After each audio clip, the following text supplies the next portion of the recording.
Welcome to Your City at Work. I'm your host, Elisa Hines. You may have seen the fence around the former playground that was located at Strickland Park and wondered, what's going on? The quick answer is, a new playground is going in, which is going to be unlike any other playground in Stillwater or the surrounding area. This new playground is being built to be accessible for all children. Because nearly 1 in 5 people have a disability, a playground that's non-accessible can be hard for many to navigate or even use.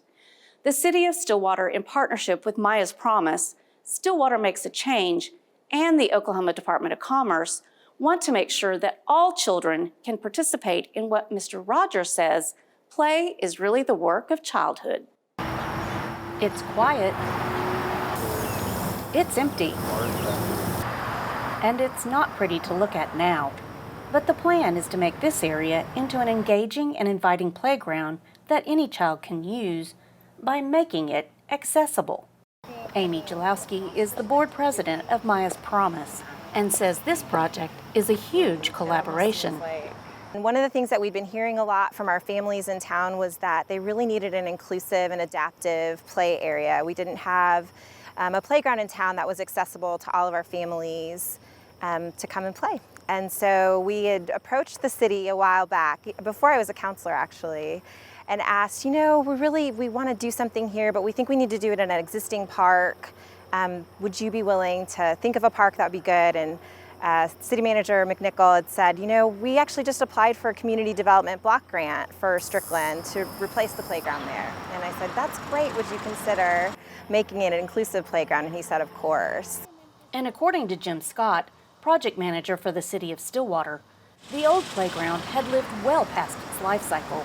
With playgrounds, they usually have a life expectancy of about 10 years, and then it's real hard to find replacement parts for them.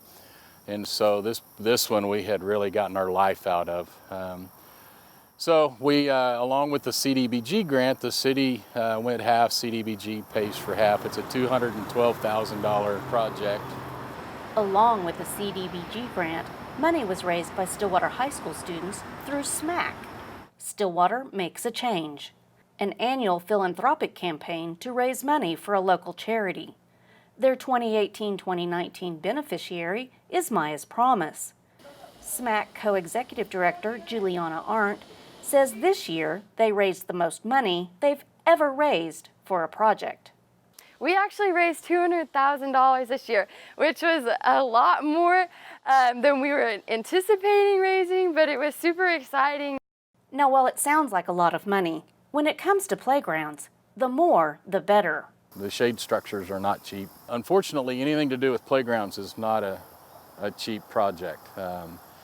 Everything you do with those is very expensive. We're getting a swing from the Rotary Club, and I think it's $6,000–7,000 just for one swing, so it's pretty expensive. And buying accessible equipment makes it even more expensive. Adds a few dollars. Artificial turf or the synthetic turf is adding some dollars to the project. Jalowski is thrilled with the money raised so far and wants the playground to be more than just about inclusiveness. So we have this amazing amount of money to spend on this playground, and we want it to become a gathering place for our community. We don't want it to just be the adaptive playground. We want it to be a place where families can come and gather and stay a while and connect. That's really the theme that we've been working with the architects. This idea of connection, so connection to each other, connection to our community, connection to nature. In the design of the park, we've actually included a lot of circles that kind of just show that connection, that everyone's together. It's important for our families with special needs to feel connected and included in the community.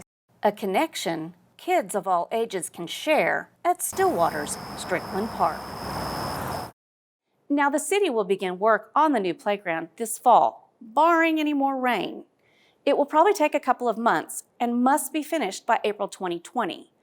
What's not included in the two-phase project is an accessible shelter and restroom facility. So Maya's Promise has applied for a $25,000 community grant from State Farm's Neighborhood Assist program.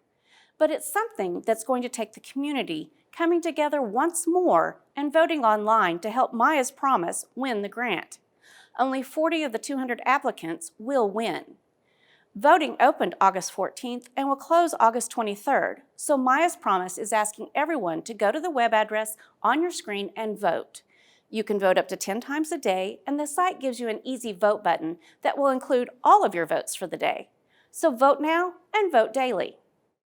You've been watching Your City at Work. I'm Elisa Hines. Thanks for watching. See you next time.